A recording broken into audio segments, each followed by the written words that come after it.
ଆପଣଙ୍କ ନାଁ କୁହନ୍ତୁ। ମୋ ନାଁ ପଦ୍ମନାଭ ସାହୁ। ଆପଣଙ୍କ ବୟସ କେତେ ହେଇଛି? ମୋତେ 80 ବର୍ଷ। ମା ଗୋଟେ ଚୁଟି ହେଲେ ବି ବାଚିନି। କୋଉଥିରେ ଲଗାଉଥିଲ କି? ମୁଁ ଜଡ଼ା ତେଲ ଲଗେଇ ପିଲାଦିନୁ।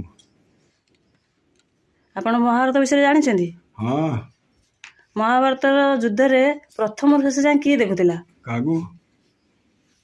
ମହାଭାରତରେ ଯୋଉ ଯୁଦ୍ଧ ହଉଥିଲା ପ୍ରଥମରୁ ଶେଷ ପର୍ଯ୍ୟନ୍ତ କିଏ ଦେଖୁଥିଲା? ବେଲାଳସେନ। ବେଲାଳସେନ। ହଁ। ବେଲାଳସେନ କାହା ପୁଅ?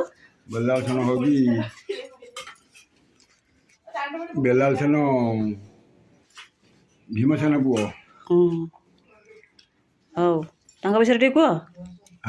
ମହାଭାରତ ବିଷୟରେ କୁହ, ଭୀମସେନ ବିଷୟରେ କିଛି କୁହ। ହଁ କହୁଛି।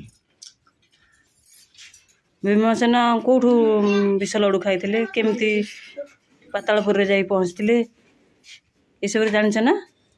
ଯେତେବେଳେ ଭୀମକୁ ମାରିପାରିଲାନି ଦୁର୍ଦ୍ଧନ,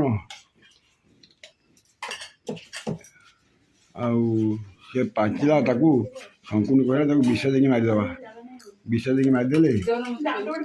ଦେଇକି ମାରିଦେଲେ ଗଲା ତୁଟିବ ଆଉ ନା ଚାଲ ତାକୁ ଡକେଇଲେ, କହିଲେ ଭୀମ ଖେଳିଯିବା, ନୌକା ଖେଳିଯିବା।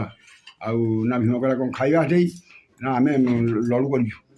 ନା ହଁ ଲଡ଼ୁ, ନା ହଁ ଲଡ଼ୁ ତ ଭୀମକୁ ବହୁତ ଇଏ, ତେଣୁ କହିଲା ହଉ ଚାଲ ଯିବା। ଆଉ ଗଲେ ଯାଇକିରି ନୌକାରେ ଖେଳିଲେ, ଖେଳିକି ହାଲିଆ ହେଲେ, ଆସିକିରି କହିଲେ ଖାଇବା ଭୋକ ହେଲାଣି।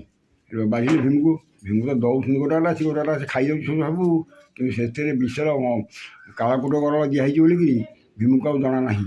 ସେମାନେ ଯେମିତି ଖାଇଦେଲା ସବୁ ଯାକ, ଠିକ୍ ଗଡ଼ି ପଡ଼ିଲା, ଢଳି ପଡ଼ିଲା।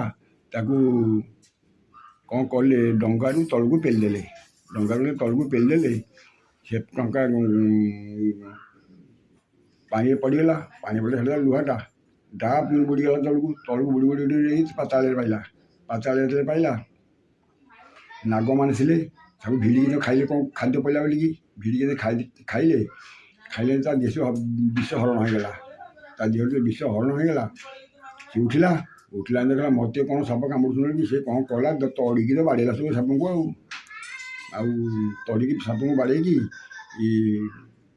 ପାତାଳପୁରରେ ଗୋଟେ ହୋ ପଡ଼ିଲା। ନା ଜଣେ କି ଆଇଛି ମର୍ତ୍ତ୍ୟରୁ ଆମ ପାତାଳପୁରରେ ସବୁ ସମସ୍ତେ ତଡ଼ିକି ବାଡ଼ଉଛି। ନା ହଁ ତକ୍ଷକ ବାହାରିଲା। କହିଲା ବ୍ରହ୍ମା କହିଲେ ଏମିତି ନୁହଁ, ସିଏ ଭୀମସେନ ଆସିଛି। ଆଉ ତୁମେ ତାକୁ ହାତରେ ଆଘାତ କରନି, ତାକୁ ପୂଜା କର। ତାକୁ ପୂଜା କଲେ ତମର ଭଲ ହବ। ସିଏ କ'ଣ କଲେ